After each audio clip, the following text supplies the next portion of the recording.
ദയവ് ചെയ്ത് ചെറിയ കുട്ടികൾ ഈ വീഡിയോ കാണുന്നുണ്ടെങ്കിൽ ഒന്ന് സ്ക്രോൾ ചെയ്യട്ടോ. ഒരു വീഡിയോ കാണിച്ചുതരാം. ആ ഫേസ് ഒന്നും ഞാൻ ഹൈഡ് ചെയ്യുന്നില്ല, കാരണം ഹി ഡോണ്ട് ഡിസർവ് ദാറ്റ്. ഇത് ഫേസ് റിവീൽ ചെയ്തതിന്റെ പേരിൽ ഞാൻ എന്ത് കോൺസിക്വൻസസ് അനുഭവിക്കേണ്ടി വരാണെങ്കിലും ഞാൻ അനുഭവിച്ചോളാം. ഓക്കെ,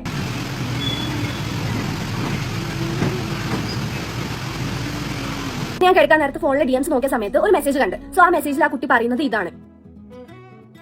അപ്പൊ നിങ്ങൾ ചോദിക്കും, ഈ വീഡിയോ എടുക്കുന്ന നേരം കൊണ്ട് അവർക്ക് റിയാക്ട് ചെയ്തുകൂടേനോ? ആ പെൺകുട്ടി അവിടെ ഒറ്റയ്ക്ക് ഇരിക്കുകയാണ്. എന്നിട്ട് ആ പെൺകുട്ടി എണീച്ച് പോയിട്ട് ആളുള്ള സ്ഥലത്തേക്ക് പോയിട്ട് ആൾക്കാർ ഇൻഫോം ചെയ്യാന്ന് വിചാരിച്ച സമയത്ത് ആ കള്ളൻ രക്ഷപ്പെട്ടു. എന്തൊരു കഴപ്പാണ് ഇവർക്കൊക്കെ. ഇവർക്ക് വീട്ടിൽ തീർത്തൂടെ? കാരണം ട്രെയിനിലും ബസ്സിലും പാർക്കിലൊക്കെയാണ് ഇവർ തീർക്കുന്ന ഈ സംഭവങ്ങളൊക്കെ. പിന്നെ നിങ്ങൾ ഒരു കാര്യം മനസ്സിലാക്കുക, എല്ലാവരും വീഡിയോ എടുക്കുന്നത് ഇങ്ങനെ വൈറലാവാൻ വേണ്ടിയിട്ടാണ് നിങ്ങൾ വിചാരിക്കരുത്. ഇതുപോലത്തെ റിയൽ കേസസ് വിത്ത് റിയൽ എവിഡൻസ് ഇപ്പോഴും എക്സിസ്റ്റ് ചെയ്യുന്നുണ്ട്. ഇവിടെ കുറെ ഉണ്ടായിരുന്നല്ലോ, കാർബോർഡ് കെട്ടി നടക്കാം, മുൾച്ചെടി കുത്തി നടക്കാം, കമ്പിവേലി ചുറ്റി നടക്കാം, മെന്നിന് വേറൊരു കമ്പാർട്ട്മെന്റ് വേണം, വിമന് വേറൊരു കമ്പാർട്ട്മെന്റ് വേണം എന്നൊക്കെ പറഞ്ഞിട്ട് സംസാരിച്ച ആളുകൾ. It's no joke. അങ്ങനെ രണ്ടുപേർക്കും സെപ്പറേറ്റ് ആയിട്ട് ഒരു കമ്പാർട്ട്മെന്റ് ഉണ്ടെങ്കിൽ അത് അത്രയും നല്ലതാണ്. അപ്പൊ നിങ്ങൾ പറയും, ട്രെയിനിൽ വിമന് ഓൾറെഡി ഒരു കമ്പാർട്ട്മെന്റ് ഉണ്ടല്ലോ എന്ന്. നമ്മുടെ ഇന്ത്യയിൽ മെജോറിറ്റിയും ഫീമെയിൽ ആണ്. അപ്പൊ അത്രയും സ്ത്രീകളുള്ള ഒരു കൺട്രിയിൽ ഒരു ഫീമെയിൽ കമ്പാർട്ട്മെന്റ് ഉണ്ടായിട്ട് എന്തുണ്ടാക്കാനാണ്? അതൊക്കെ സെക്കൻഡ് ഓപ്ഷൻ. ഒന്നാമത്തെ കാര്യം, ഇതൊക്കെ ഇവർക്കൊന്ന് കൺട്രോൾ ചെയ്ത് വെച്ചൂടെ? എല്ലാം മെന്നിനെയല്ല ജനറലൈസ് ചെയ്യുന്നത്. നമ്മുടെ സൊസൈറ്റിയിൽ ഒരുപാട് നല്ല പുരുഷന്മാരുണ്ട്, പക്ഷേ ഈ നല്ല പുരുഷന്മാരുടെ ഇടയിൽ കുറെ പ്രിഡേറ്റേഴ്സ് ഒളിഞ്ഞു കിടക്കുന്നുണ്ട്. എനിക്ക് ഇങ്ങനെ പബ്ലിക്കായിട്ട് കഴിപ്പ് കാണിക്കുന്നവരൊക്കെ സാധനം വെട്ടിക്കൊടുക്കുക, അത്രോളം നടക്കാം. അങ്ങനത്തെ ഒരു റൂൾ കൊണ്ടുപോവാ പ്ലീസ്. ഇയാൾ നിങ്ങൾക്ക് ആരെങ്കിലും ദയവ് ചെയ്തൊന്ന് നിയമത്തിന്റെ മുന്നിൽ കൊണ്ടുപോവാ.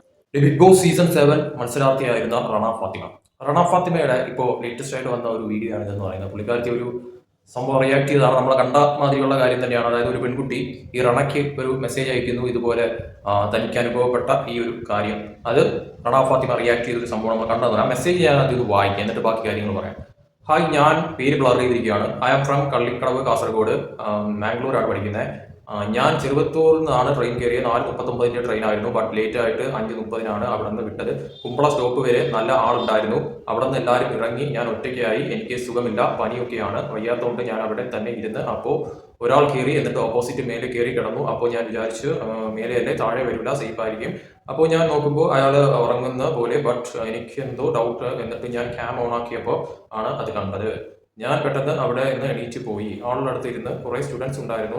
ഓരോട് പറഞ്ഞ് റിയാക്ട് ആക്കാൻ വിചാരിച്ചപ്പോൾ അയാൾ അവിടെ ഇല്ല. ഇതിനായിട്ട് വരുന്ന പോലെ തോന്നി. ഞാൻ എൻ്റെ വീഡിയോ ഇതിൽ അറ്റാച്ച് ചെയ്യുന്നു, നിങ്ങൾ റിയാക്ട് ചെയ്യണം എന്ന് പറഞ്ഞുള്ള ഒരു മെസ്സേജ് ആയിരുന്നു റണ ഫാത്തിമ കിട്ടിയത്. റണ ഫാത്തിമ റിയാക്ട് ചെയ്ത കാര്യം എന്ന് പറയുന്നത്, ആ വീഡിയോ കാണുമ്പോഴത്തേക്കും പുള്ളിക്കാരൻ വേണ്ടാത്ത പരിപാടി അവിടെ പബ്ലിക്കായിട്ട് ചെയ്യുന്ന മാതിരിയാണ് അത് കണ്ടിട്ട് തോന്നിയെന്ന് പറയുന്നത്. കാരണം ബ്ലറാക്കി കാണിച്ചിരിക്കുന്നു, പക്ഷേ അവിടെ പരിപാടി നടക്കുന്നുണ്ട് എന്നുള്ളതാണ് അവിടെ കാണുമ്പോഴത്തേക്കും തോന്നുന്ന ഒരു കാര്യം എന്ന് പറയുന്നത്.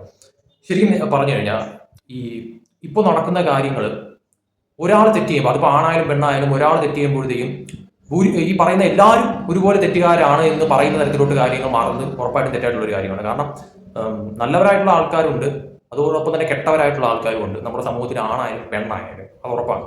ഇപ്പോൾ ഈ പറയുന്ന മാതിരി ഇപ്പോൾ ഗോവിന്ദച്ചാമിയെ പോലുള്ളവർ, അതോടൊപ്പം തന്നെ ജോളി, അതോടൊപ്പം തന്നെ കഷായൻ ഭീഷ്മ, അങ്ങനെയുള്ളവർ. ഇപ്പം ഈ പറയുന്ന മാതിരി ലാസ്റ്റ് ബസ്സിൽ നടന്ന ആ ഒരു ഇഷ്യൂ, ഇപ്പോൾ ജയിലിൽ കിടക്കുന്ന ആ സ്ത്രീ, അപ്പോൾ അവരൊക്കെ തെറ്റ് ചെയ്തു എന്ന് കരുതിയിട്ട് ഈ പറയുന്ന മാതിരി ബാക്കിയുള്ള സ്ത്രീകളും അതോടൊപ്പം തന്നെ ആണുങ്ങളും എല്ലാം ഒരുപോലെ തെറ്റുകാരാണ്, അവരും ഇതുപോലെ വൃത്തികെട്ട മനസ്സുള്ളവരാണ് എന്ന് പറയുന്നത് 100% തെറ്റാണ്. അത് ആര് പറഞ്ഞാൽ.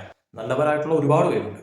അതിൽ ഈ പറയുന്ന മാതിരി നമുക്ക് ഇപ്പോൾ 99.9% കീടാണുക്കളെ കൊല്ലുമെന്ന് പറഞ്ഞ് നമ്മൾ പരസ്യം കാണുന്നുണ്ട്. അതിൽ ആ 0.1 അതുപോലെ ഉള്ളവർ ഉണ്ട് സമൂഹത്തിൽ എന്നുള്ളതാണ് യാഥാർത്ഥ്യം എന്ന് പറയുന്നത്. അതിൽപ്പെട്ട ആൾക്കാരാണ് ഇതുപോലുള്ള കാര്യങ്ങൾ പബ്ലിക്കായിട്ട് തന്നെ ചെയ്യാനായിട്ട് നിൽക്കുന്നവരെന്ന് പറയുന്നത്. അവരെല്ലാം തന്നെ ഈ പറയുന്ന മാതിരി നിയമത്തിന്റെ മുന്നിൽ കൊണ്ടുവരേണ്ടതും പബ്ലിക്കായിട്ട് തന്നെ അവർക്ക് കൊടുക്കേണ്ട മരുന്ന് ഡോസ് കൊടുക്കേണ്ടതും അനിവാര്യമായിട്ടുള്ളൊരു കാര്യം തന്നെയാണ്. അതിലേക്ക് റിയാക്ട് ചെയ്യണം. പക്ഷേ ഇവിടുത്തെ പ്രശ്നം എന്ന് പറയുന്നത്, ഇപ്പോൾ കുറേ എണ്ണം ഈ പറയുന്ന മാതിരി റീച്ചിന് വേണ്ടിയിട്ട് ഒരു ഫോണും ക്യാമറയും തൂക്കി പിടിച്ചുകൊണ്ട് ഇറങ്ങുന്ന പരിപാടി നമ്മൾ കഴിഞ്ഞ ഒരു കേസിൽ കണ്ടതാണ്. ആ വ്യക്തി ആത്മഹത്യ ചെയ്യുന്ന ആ ഒരു പരുവത്തിൽ വരെ കാര്യങ്ങളായി, ആ ജീവൻ പോലും പോകുന്ന തരത്തിലോട്ട് കാര്യങ്ങളായി. അപ്പോൾ ഈ റീച്ചിന് വേണ്ടിയിട്ട് ഫേക്ക് കാര്യങ്ങൾ കാണിക്കുന്നവർ, അതിന് മുന്നും ഒരു കേസ് ഉണ്ടായി. ബസ്സിൻ്റെ അകത്ത് വെച്ച് ബ്ലർ ചെയ്ത് ഒരു വ്യക്തിയെ കാണിച്ചു. എന്നിട്ട് തൊട്ടുപ്പുറത്തിരുന്ന ആ പെണ്ണ് കാണിച്ച ആ ഒരു കാര്യം അത് പിന്നെ ഫേക്ക് ആണെന്ന് തെളിഞ്ഞു. അപ്പോൾ ഇതുപോലുള്ള ഫേക്ക് കാര്യങ്ങൾ നടക്കുന്നുണ്ട് സമൂഹത്തിൽ. അപ്പോൾ ഇത് ആര് വിശ്വസിക്കണം, ആര് പറയുന്നത്, ആര് വീഡിയോ എടുക്കുന്നത് വിശ്വസിക്കണം, ആരാണ് തെറ്റ് ചെയ്യുന്നത്, ആരാണ് ശരി എന്നൊന്നും അളക്കാനോ തൂക്കാനോ പറ്റാത്ത അളവിലോട്ട് കാര്യങ്ങൾ എത്തിച്ചിരിക്കുന്ന ഒരു സിറ്റുവേഷനാണ് ഇപ്പോൾ നിലവിലുള്ളതെന്ന് പറയുന്നത്. കാരണം പെണ്ണുങ്ങളായാൽ പോലും റീച്ചിന് വേണ്ടിയിട്ട് പലതരത്തിലുള്ള കാര്യങ്ങൾ ചെയ്യുന്ന രീതിയിലോട്ട് കാര്യങ്ങൾ മാറിയിരിക്കുന്നു എന്നതിൻ്റെ ഏറ്റവും വലിയ തെളിവാണ് ആ കാര്യങ്ങളെന്ന് പറയുന്നത്. അതുകൊണ്ട് തന്നെ ജെന്യുവൻ ആയിട്ടുള്ള ഒരു കേസ് വരുമ്പോഴത്തേക്കും നമുക്കത് വിശ്വസിക്കാൻ പ്രയാസകരമായിട്ട് മാറുന്ന തരത്തിലോട്ട് കാര്യങ്ങൾ മാറും. അതാണ് ഇപ്പോൾ സംഭവിച്ചുകൊണ്ടിരിക്കുന്ന കാര്യം എന്ന് പറയുന്നത്. പക്ഷേ ശരിക്കും പറഞ്ഞാൽ ജെന്യുവൻ ആയിട്ട് സംഭവിക്കുന്ന കാര്യങ്ങൾ, അത് ഈ പറയുന്ന മാതിരി വീഡിയോ എടുക്കുന്നതായാലും എന്ത് കാര്യമായാലും റിയാക്ട് ചെയ്യുന്നതായാലും അത് ചെയ്യണം. അത് ഒരിക്കലും ചെയ്യാതിരിക്കരുത്. നിയമപരമായിട്ട് തന്നെ നീങ്ങുന്ന തരത്തിലോട്ട് കാര്യങ്ങൾ മാറണം. അതോടൊപ്പം തന്നെ പോലീസിന് മുന്നിൽ എത്തിക്കുന്ന തരത്തിലോട്ട് തന്നെ കാര്യങ്ങൾ മാറണം എന്ന കാര്യത്തിൽ സംശയമില്ല. പക്ഷേ ഇമാതിരി ചെറ്റപ്പരിപാടികൾ ഈ പറയുന്ന മാതിരി ഫേക്കായിട്ട് റീച്ചിന് വേണ്ടിയിട്ട് ക്രിയേറ്റ് ചെയ്ത് നടക്കുന്നവരെ അവരെയും സമൂഹത്തിന് മുന്നിൽ നാറ്റിക്കേണ്ടതും അതോടൊപ്പം തന്നെ നിയമത്തിന് മുന്നിൽ കൊണ്ടുവരേണ്ടത് അനിവാര്യമായിട്ടുള്ള കാര്യം തന്നെയാണ്. ശരിക്കും പറഞ്ഞാൽ ഇവരൊക്കെ കാരണം ജെന്യുവനായിട്ടുള്ള ഒരു കേസ് ഉണ്ടാകുമ്പോഴത്തേക്കാണ് അതിന് 8ന്റെ പണി കിട്ടുന്ന തരത്തിലോട്ട് പലരും ഈ പറയുന്ന മാതിരി റിയാക്ട് ചെയ്യാനും വീഡിയോ എടുക്കാനും പോലും മടിക്കുന്ന ഒരു സിറ്റുവേഷൻ എന്ന് പറയുന്നത്. ഇപ്പോൾ ഈ ഒരു കാര്യം ഇപ്പോൾ നമുക്ക് ആ വീഡിയോ കാണുമ്പോഴത്തേക്കും നമുക്ക് മനസ്സിലാവുന്ന ഒരു ജെന്യുവൻ ആയിട്ടുള്ള ഒരു കാര്യമാണെന്നാണ് തോന്നുന്നത്. അപ്പോൾ അങ്ങനെ ഇരിക്കുമ്പോഴത്തേക്കും ഇതിൽ ശരിക്കും പറഞ്ഞാൽ റിയാക്ട് ചെയ്യേണ്ടത് അനിവാര്യമായിട്ടുള്ള ഒരു കാര്യം തന്നെയായിരുന്നു. ആ സ്പോട്ടിൽ തന്നെ റിയാക്ട് ചെയ്യേണ്ടത് അനിവാര്യമായിട്ടുള്ള കാര്യം തന്നെ. കാരണം ഇങ്ങനെയുള്ളവരെയൊക്കെ തന്നെ ഈ പറയുന്ന മാതിരി നിയമത്തിന്റെ മുന്നിൽ കൊണ്ടുവരേണ്ടത് അനിവാര്യമായിട്ടുള്ള ഒരു കാര്യം തന്നെയാണ്. കാരണം പബ്ലിക് പ്ലേസിൽ ഇനി എന്ത് കാര്യമായാലും ഇമാതിരി ചെറ്റ പരിപാടി ചെയ്യുന്നതൊക്കെ വെറുതെ വിട്ടുകൂടാ എന്നുള്ളത് സത്യസന്ധമായിട്ടുള്ളൊരു കാര്യമാണ്. കാരണം ഇതൊന്നും തന്നെ നടക്കില്ല എന്ന് നമുക്ക് ഉറപ്പിച്ച് പറയാൻ പറ്റത്തില്ല. കാരണം ഈ പറയുന്ന മാതിരി ആളൊഴിഞ്ഞ ട്രെയിനിലൊക്കെ തന്നെയും ഇപ്പോൾ ഒരു സ്ത്രീ മാത്രമാണ്, ഒരു പെണ്ണ് മാത്രമാണ് ഉള്ളതെങ്കിൽ ഇതുപോലെ ക്രിമികടി മൂത്ത ആരെങ്കിലും ഒക്കെ കയറി വന്ന് ഇമാതിരി ചെറ്റ പരിപാടികളൊക്കെ കാണിക്കുന്ന തരത്തിലോട്ട് പല സാഹചര്യങ്ങൾ നമ്മൾ കേട്ടിട്ടുള്ളതാണ്, കണ്ടിട്ടുള്ളതാണ്. അതുകൊണ്ട് തന്നെ എല്ലാം നമുക്ക് ഫേക്ക് ആണ് അല്ലെങ്കിൽ എല്ലാം നമുക്ക് ജെന്യുവൻ ആണ് എന്ന് നമുക്ക് ഉറപ്പിച്ച് പറയാൻ പറ്റത്തില്ല. പക്ഷെ തെളിവുകൾ 100% ജെന്യുവൻ ആയിട്ടുള്ള തെളിവുകൾ ഈ കുറ്റം ചെയ്ത വ്യക്തിക്കെതിരെ ഉണ്ടെങ്കിൽ 100% നമ്മൾ പേടിക്കേണ്ടതായിട്ടുള്ള ഒരു ആവശ്യമില്ല. അതിനെ റിയാക്ട് ചെയ്യുക തന്നെ വേണം. ആ സ്പോട്ടിൽ തന്നെ റിയാക്ട് ചെയ്യുക തന്നെ വേണം. എന്നാലും വല്ലാത്തൊരു അവസ്ഥ തന്നെയാണ് നമ്മുടെ സമൂഹത്തിന്റെ ഒരു പോക്കെന്ന് പറയുന്നത്. കാരണം ജെന്യുവൻ ഏതാണ് ഫേക്ക് ഏതാണ് എന്ന് പോലും വിശ്വസിക്കാൻ പറ്റാത്ത തരത്തിലോട്ട് ഓരോ കാര്യങ്ങളും നമ്മുടെ സമൂഹത്തിൽ നടക്കുന്നുണ്ട്. അതുകൊണ്ട് തന്നെ ജെന്യുവൻ ആയിട്ട് ഇപ്പോൾ ഒരു കാര്യം വരുമ്പോഴത്തേക്കും അതിനെ റിയാക്ട് ചെയ്യാൻ തന്നെയും പലരും മടിക്കുന്ന തരത്തിലോട്ട് കാര്യങ്ങൾ എത്തുന്നു. പക്ഷെ ഇപ്പോൾ ഈ കണ്ട വീഡിയോ അത് മഹാചെറ്റ പരിപാടിയാണ് കാണിച്ചത് എന്ന കാര്യത്തിൽ സംശയമില്ല. കാരണം പബ്ലിക്കായിട്ട് ഒരു ട്രെയിനിൻ്റെ അകത്ത് കയറി ഇമാതിരി ഉള്ള പരിപാടി കാണിക്കുന്നവന്മാർക്ക് സ്പോട്ടിൽ മറുപടി കൊടുക്കേണ്ടതും നല്ല ഡോസിന് കൊടുക്കേണ്ടതും ആവശ്യമായിട്ടുള്ള ഒരു കാര്യം തന്നെയാണ് എന്ന കാര്യത്തിൽ സംശയമില്ല.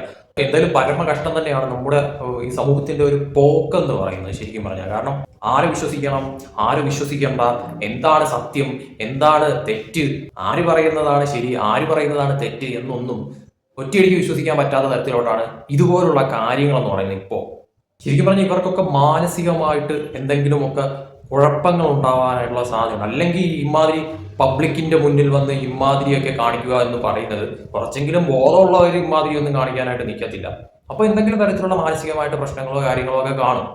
എന്തായാലും റിയാക്ട് ചെയ്യേണ്ടടുത്ത് റിയാക്ട് ചെയ്യണം. അല്ലെങ്കിൽ നമ്മുടെ അടുത്ത് ഒരാൾ അപമര്യാദയായിട്ട് പെരുമാറി എന്ന് നമുക്ക് 100% ഉറപ്പുണ്ടെങ്കിൽ, അതിന് തക്കവണ്ണമുള്ള തെളിവ് നമ്മുടെ കയ്യിലുണ്ടെങ്കിൽ പിന്നെ അത് വേറൊന്നും നോക്കേണ്ട ആവശ്യമില്ല. ആ സ്പോട്ടിൽ തന്നെ കൊടുക്കേണ്ടത് കൊടുക്കുകയും നിയമപാലകരുടെ മുന്നിലേക്ക് എത്തിക്കുകയുമാണ് ചെയ്യേണ്ടതെന്ന് പറയുന്നത്. അല്ലെങ്കിൽ ഇതുപോലുള്ളവരുടെ എണ്ണം കൂടത്തേ ഉള്ളൂ. നമ്മൾ റിയാക്ട് ചെയ്യാതിരിക്കുകയും അതോടൊപ്പം തന്നെ എന്തെങ്കിലും ആയിക്കോട്ടെ എന്ന് മിണ്ടാതിരിക്കുമ്പോഴത്തേക്കും അതിന്റെ ഒരു ത്വര കൂടുന്ന സാഹചര്യത്തിലേക്ക് കാര്യങ്ങൾ മാറും എന്ന് കരുതി റിയൽ ആയിട്ടുള്ള ഒരു കാര്യമായിരിക്കണം. അല്ലാതെ നേരത്തെയൊക്കെ ഉണ്ടായ ഇഷ്യൂ പോലെ ഈ പറയുന്ന മാതിരി ഫേക്ക് ആയിട്ട് നമ്മുടെ ഒരു റീച്ചിന് വേണ്ടിയിട്ട് ഊളപ്പരിപാടി കാണിക്കുന്നവരോട് എനിക്ക് ഒരു യോജിപ്പുമില്ല. അവരെയൊക്കെ ശരിക്കും പറഞ്ഞാൽ പിടിച്ച് അകത്തിടുകയാണ് വേണ്ടതെന്ന കാര്യത്തിലും ഒരു സംശയവുമില്ല.